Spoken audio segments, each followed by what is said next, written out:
5 berita terpopuler hari ini Senin 9 Februari 2026 di Bloomberg Technos Flash 5 yang pertama, kinerja dan pangsa kredit UMKM terus merosot. Bank Indonesia mencatat kredit UMKM sepanjang 2025 mengalami kontraksi 0,3% secara tahunan. Secara rinci, kredit usaha kecil masih tumbuh 6,8%, namun usaha menengah kontraksi 2,02% dan usaha mikro turun hingga 4,68%. Tak hanya itu, pangsa kredit UMKM terhadap total kredit juga menyusut dari 20,55% pada Desember 2023 menjadi 17,49% di akhir 2025. BI menyatakan pelambatan terjadi akibat peningkatan resiko sehingga perbankan lebih berhati-hati dalam menyalurkan kredit.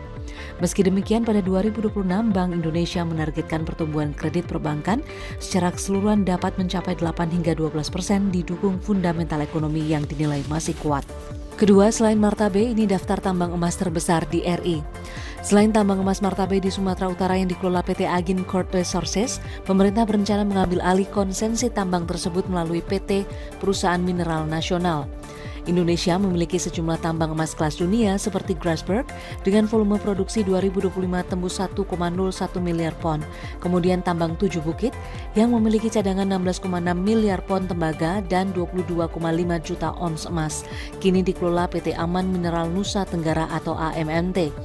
Berikutnya tambang Pani yang dioperasikan oleh PT Merdeka Gold Resources Tbk atau emas, lalu tambang Pobaya yang dikendalikan oleh PT Citra Palu Minerals atau CPM, hingga tambang Tokat Tindung yang merupakan pertambangan emas terbuka yang lokasinya terletak sekitar 35 km timur utara dari Manado di Provinsi Sulawesi Utara, Indonesia. Ketiga, porsi DMO naik, ruang ekspor batubara terancam. Asosiasi Penambang Batubara Indonesia menyoroti rencana pemerintah menaikkan porsi domestic market obligation atau DMO menjadi minimal 30%. Kebijakan ini dinilai berpotensi mempersempit ruang ekspor terlebih jika disertai pemangkasan kuota produksi. APBI mengingatkan ekspor masih menjadi sumber utama pendapatan industri sekaligus penyumbang devisa negara. Harga batubara untuk kebutuhan domestik yang relatif lebih rendah juga dikhawatirkan dapat menekan arus kas perusahaan.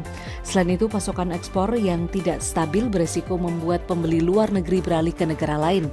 Sepanjang 2025, Badan Pusat Statistik mencatat ekspor batubara sudah turun 19,7% menjadi sekitar 24,48 miliar dolar Amerika Serikat. Keempat, modal asing berisiko keluar, BI jaga stabilitas. Bank Indonesia menegaskan komitmennya menjaga stabilitas rupiah dan inflasi di tengah resiko keluarnya modal asing setelah Moody's menurunkan outlook surat utang Indonesia menjadi negatif. Tekanan sempat terjadi di pasar obligasi ditandai aksi jual di hampir seluruh tenor. Namun BI memastikan ketahanan sistem keuangan masih kuat. Hasil stress test menunjukkan rasio kecukupan modal perbankan berada di level 26%, sementara likuiditas tetap terjaga di kisaran 28%.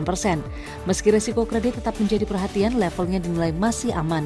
Bank Indonesia juga menegaskan kebijakan tetap diarahkan pada prinsip pro pertumbuhan dengan mendorong kredit agar mendukung ekspansi ekonomi nasional. Kelima, Prabowo janji turunkan biaya haji. Presiden Prabowo Subianto berjanji menurunkan biaya haji melalui pembangunan kawasan khusus jamaah haji di Mekah atau Kampung Haji. Langkah ini ditujukan untuk meningkatkan kualitas layanan sekaligus memastikan jamaah mendapat hunian yang layak. Prabowo menyebut pemerintah Arab Saudi telah memberi izin bagi Indonesia untuk memiliki lahan di kota suci tersebut. Pembangunan akan dilakukan bertahap dengan target awal sekitar 1.000 kamar tersedia dalam waktu dekat. Ia optimis dalam 3 tahun Indonesia sudah memiliki kampung haji yang representatif.